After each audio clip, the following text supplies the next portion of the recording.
বাচ্চা, যত বড় মুখ না তত বড় কথা। এই ভ্যানওয়ালা, এই ভ্যানওয়ালা, ম্যাডাম আপনারা যাবেন? যাবো বিধায় তো তোকে বলছি, কি কানে তুলা দিয়ে রাখছিস? এই নে, এই ব্যাগগুলো নে। জি।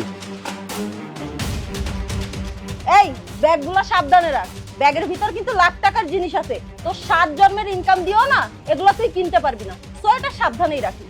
ম্যাডাম ওঠেন, স্যার ওঠেন। কি বিচ্ছিরি দুর্গন্ধ, তুই কি কখনো গোসল করিস না? তোর শরীর থেকে তো নর্দমার গন্ধ আসে। ম্যাডাম সারাদিন এই ভ্যান চালাই তো, এর জন্য শরীর থেকে হয়তো ঘামের গন্ধ বাইরে হইতেছে। শুধু শুধু এই ছোট লোক রিক্সাওয়ালার সাথে কেন এরকম করছো? আরে তুমি একটু চুপ থাকো তো, এসব ছোট লোকদের না একটু শিক্ষা দেওয়াই দরকার। এ দেখো কত সুন্দর বসে বসে বই পড়ছে, অযথা মানুষকে নাটক দেখাচ্ছে। এই একটা কথা বলতো, তোদের মতো ভ্যানওয়ালাদের কিসের লেখাপড়া রে?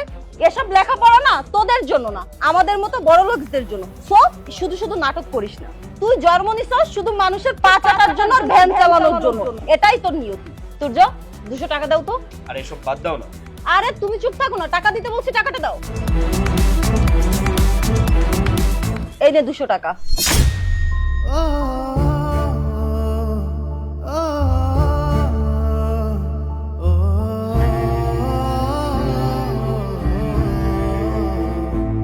রাত্রে ভালো কিছু খেয়ে নিস, আর এই যে জেগে জেগে স্বপ্ন দেখছিস না, এটা দেখা ছেড়ে দে।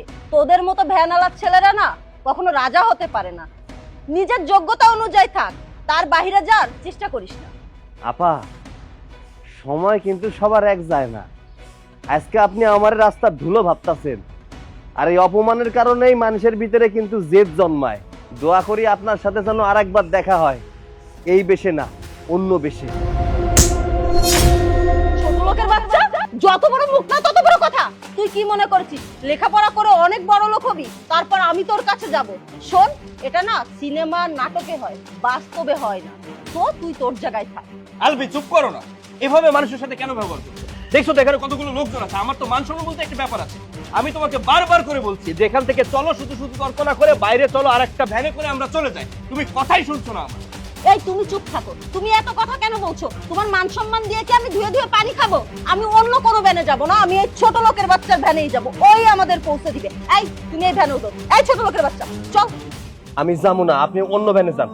তুই যাবি না, তোর ঘরে যাবে। ওঠ ওঠ, আরে আরে ওঠ।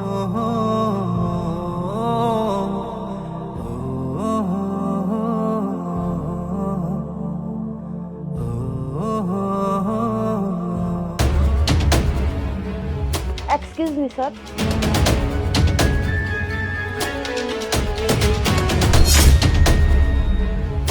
বসুন।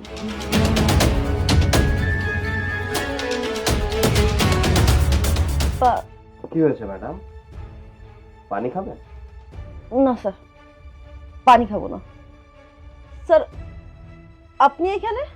হ্যাঁ আমি সেই রেল স্টেশনের দুর্গন্ধযুক্ত রিক্সাওয়ালা, যার কোনো যোগ্যতাই ছিল না কোনো স্বপ্ন দেখার। আপনাদের ফাইলের রিপোর্ট আমি দেখেছি, আপনাদের মিলের যে বর্জ্য, ওই বর্জ্যের কারণে পাশের গ্রামের অনেক মানুষের জমি নষ্ট হচ্ছে, ফসল নষ্ট হচ্ছে, বাচ্চারা অসুস্থ হচ্ছে। স্যার এবারের মতো আমাকে মাফ করে দিন, আমাদের লাইসেন্সটা বাতিল হয়ে গেলে হাজার হাজার শ্রমিক বেকার হয়ে যাবে। আপনি সেদিন আমাকে একটা কথা বলেছিলেন, মনে আছে? আমি যে জাতের, সেই জাতেই রয়ে যাব। আপনি সেদিন ঠিকই বলেছিলেন, আমার জাতটা লড়াকু জাত, যারা কিনা শূন্য থেকে শুরু করতে পারে। লড়াই ততক্ষণ পর্যন্ত করতে হয় যতক্ষণ পর্যন্ত সাফল্যের মুখ না দেখা যায়, আর আমি সাফল্যের মুখ না দেখা পর্যন্ত লড়াই করে গেছি, তাই আজকের এই পজিশনে আসতে পেরেছি। আমি ভুল করেছিলাম স্যার, আমাকে ক্ষমা করে দিন। আমি আপনার উপর কোনো ব্যক্তিগত প্রতিশোধ নেব না, কারণ এই চেয়ারটা শুধু আমার একার নয়, এই চেয়ারটা সাধারণ জনগণের। আপনি যদি আগামী 1 সপ্তাহের ভেতরে ইটিভি প্ল্যান্ট বসান এবং ক্ষতিগ্রস্ত যে কৃষক আছে তাদেরকে ক্ষতিপূরণ দেন, তাহলেই লাইসেন্স ফিরে পাবেন, নতুবা লাইসেন্স ফিরে পাওয়ার কোনো আশাই আমি দেখছি না। মনে রাখবেন, আইন কারো পায়ের ধুলো নয়, আইন সবার জন্যই সমান। ওকে স্যার, আপনি যেভাবে বলছেন আমি চেষ্টা করব। আসি আমি।